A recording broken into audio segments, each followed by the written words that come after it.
Hello दोस्तों, उम्मीद है आप सब बढ़िया होंगे और बेहतर महसूस कर रहे होंगे। आज हम आप लोग को पाठ्य योजना संख्या 19 के बारे में बताने जा रहे हैं। तो पूर्व की बात पाठ्य योजना संख्या 19 सबसे ऊपर लिखेंगे, फिर हम दिनांक, कक्षा, विषय, उपविषय, कालांश और अवधि लिखेंगे। और हमारा जो प्रकरण है वह किसान कविता पर बनाया हुआ है, कक्षा 2 के लिए, विषय हिंदी के लिए। तो प्रकरण लिखने के बाद नीचे आते हैं समान उद्देश्य पे। समान उद्देश्य को लिखने के बाद हम क्या करते हैं, पहला समान उद्देश्य है बच्चों में मातृभाषा के प्रति रुचि उत्पन्न करना। दूसरा है बच्चों को कविता की ध्वनियों से परिचित कराना। तीसरा है बच्चों को कविता पाठ के उच्चारण में निपुण बनाना। और चौथा है बच्चों के मानसिक और बौद्धिक क्षमता को विकसित करना। इस प्रकार हमारा समान उद्देश्य हो जाता है। समान उद्देश्य को लिखने के बाद हम आते हैं विशिष्ट उद्देश्य पे। विशिष्ट उद्देश्य में पहला उद्देश्य होता है ज्ञानात्मक उद्देश्य। तो ज्ञानात्मक उद्देश्य में लिखते हैं बच्चों को किसान कविता पाठ का ज्ञान कराना। फिर आते हैं बोधात्मक उद्देश्य में। बोधात्मक उद्देश्य में लिखते हैं बच्चों को किसान कविता पाठ का बोध कराना। बोधात्मक उद्देश्य हो जाने के बाद हम आते हैं प्रयोगात्मक उद्देश्य पे। प्रयोगात्मक उद्देश्य के बाद हम लिखते हैं बच्चों को किसान कविता पाठ को उनके जीवन में प्रयोग हेतु बनाना। फिर प्रयोगात्मक उद्देश्य के बाद हम आते हैं कौशलात्मक उद्देश्य पे। कौशलात्मक उद्देश्य में लिखते हैं बच्चों को किसान कविता पाठ को समझने का कौशल बनाना, सिखाना। इस प्रकार हमारा विशिष्ट उद्देश्य भी बन के तैयार हो जाता है। फिर हम आते हैं सहायक सामग्री पे। सहायक सामग्री में लिखते हैं चाक, डस्टर, पॉइंटर व अन्य शिक्षणोपयोगी वस्तुएं। सहायक सामग्री लिखने के बाद हम आते हैं पूर्व ज्ञान पे। पूर्व ज्ञान में लिखते हैं बच्चे किसान के बारे में सामान्य जानकारी रखते हैं। क्या ऐसी बात है, हम प्राइमरी स्कूलों में इंटर्नशिप करने जाते हैं और बच्चे गांव के होते हैं तो किसान के बारे में सामान्य जानकारी तो रखते ही होंगे। उसके बाद पूर्व ज्ञान के बाद हम आते हैं प्रस्तावना प्रश्न पे। तो प्रस्तावना प्रश्न लिखेंगे, फिर नीचे 3 कॉलम बनाएंगे प्रस्तावना प्रश्न लिखने के लिए। एक कॉलम में क्रमांक संख्या, दूसरे में छात्राध्यापक कथन और तीसरे में छात्र या छात्रा कथन लिखेंगे। तो क्रमांक संख्या 1 लिखेंगे और पहला प्रश्न पूछेंगे बच्चों धान गेहूँ कहाँ उगाए जाते हैं। तो बच्चे बताएंगे खेतों में उगाए जाते हैं। फिर पूछेंगे खेत की जुताई कौन करते हैं। तब बच्चे बताएंगे खेत की जुताई किसान करते हैं। फिर पूछेंगे किसान के बारे में आप क्या जानते हैं। तो यहाँ पे समस्यात्मक हो जाएगा। बच्चे कुछ तो बताएंगे लेकिन पूरी बातें नहीं बता पाएंगे। इस प्रकार समस्यात्मक प्रश्न निकालने के बाद हम आते हैं उद्देश्य कथन पे। तो उद्देश्य कथन में हम लिखेंगे बच्चों आज हम लोग किसान कविता के बारे में पढ़ेंगे व समझेंगे। इस प्रकार हम उद्देश्य कथन भी तैयार कर लेंगे।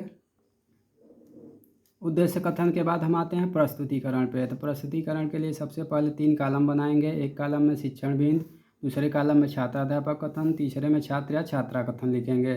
शिक्षण बिंदु में हम लिखेंगे किसान कविता पाठ और छात्राध्यापक में लिखेंगे बच्चों खेतों में अनाज कौन उगाते हैं। तो छात्र या छात्रा बताएंगे किसान उगाते हैं।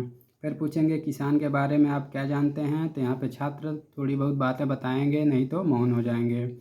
फिर हम पूछेंगे, यहाँ पे छात्र मौन हो जाएंगे। उसके बाद हम अपना स्पष्टीकरण शुरू करेंगे जिसको छात्र क्या करेंगे, ध्यानपूर्वक सुनेंगे। स्पष्टीकरण को शुरू करने के बाद हम बोलेंगे कि किसान वे लोग होते हैं जो खेतों में फसल उगाते हैं। यही फसल जब बड़े होकर पक जाते हैं तब किसान ही उन फसलों को काटते हैं और उन काटे हुए फसलों से अनाज को अलग करते हैं। फिर उस अनाज को किसान स्वयं भी पकाकर खाते हैं और बाज़ार में भी बेचते हैं जिसे अन्य लोग खरीदते हैं। अतः किसान हमारे अन्नदाता होते हैं। इस प्रकार हम अपना स्पष्टीकरण बता लेंगे जिसको बच्चे ध्यानपूर्वक सुन लेंगे। स्पष्टीकरण देने के बाद क्या करेंगे, मूल्यांकन प्रश्न लिखेंगे। मूल्यांकन प्रश्न में 1 से 2 प्रश्न बच्चों से निकलवा लेंगे। जैसे खेतों में फसल कौन उगाते हैं, बच्चे बता देंगे किसान उगाते हैं।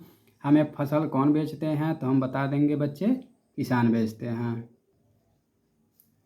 फिर हम आते हैं बोध प्रश्न पे। तो बोध प्रश्न में 2 से 3 बोध प्रश्न लिख लेंगे। जैसे खेतों की जुताई कौन करते हैं, अनाज कौन उगाते हैं, किसान फसल को कहाँ बेचते हैं। इस प्रकार बोध प्रश्न निकल जाएगा। फिर हम श्यामपट्ट कार्य लिखेंगे। श्यामपट्ट कार्य को लिखने के लिए हम पहले ही बता चुके हैं कि आपको एक श्यामपट्ट चार्ट खरीदना पड़ेगा और 10 रुपये के सिल्वर कलर का पेन खरीदना पड़ेगा। और उस चार्ट पे हम किसान आनंदमयी कविता को लिख देंगे। जैसे हमारा कविता था, नहीं हुआ है अभी सवेरा, पूरब की लाली पहचान, चिड़ियों के जगने से पहले, खाट छोड़ उठ गया किसान, खिला पिला बैलों को ले, करने चला खेत पर काम, नहीं कभी त्योहार न छुट्टी, उसको नहीं कभी आराम।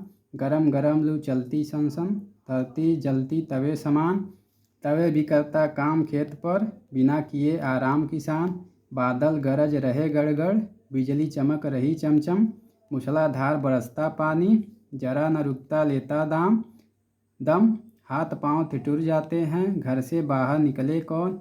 फिर भी आग जला खेतों की, रखवाली करता वह मौन। तो इस प्रकार हमारा जो था किसान कविता पे हमारा एक अच्छा सा संगीत के माध्यम से बच्चों को किसान कविता को पढ़ाएंगे। फिर हम कविता पढ़ाने के बाद नीचे आएंगे श्यामपट्ट कार्य के बाद निरीक्षण कार्य पे। निरीक्षण कार्य में लिखेंगे बच्चे जब श्यामपट्ट कार्य को अपनी कॉपी पर लिख रहे होंगे तब छात्र अध्यापक कक्षा में घूम घूम कर निरीक्षण करेंगे। इस प्रकार हमारा निरीक्षण कार्य तैयार हो जाता है। फिर हम आते हैं गृह कार्य पे। गृह कार्य में लिखते हैं किसान कविता पाठ को लिखकर और याद करके आना है। इस प्रकार हमारा पाठ योजना संख्या 19 बन के तैयार हो जाता है। उम्मीद है वीडियो आपको अच्छा लगा होगा। चैनल को सब्सक्राइब करें, लाइक करें और ज़्यादा से ज़्यादा शेयर करें। इस तरह से आपको शिक्षण से संबंधित वीडियो मिलते रहेंगे। धन्यवाद। आपका दिन शुभ हो।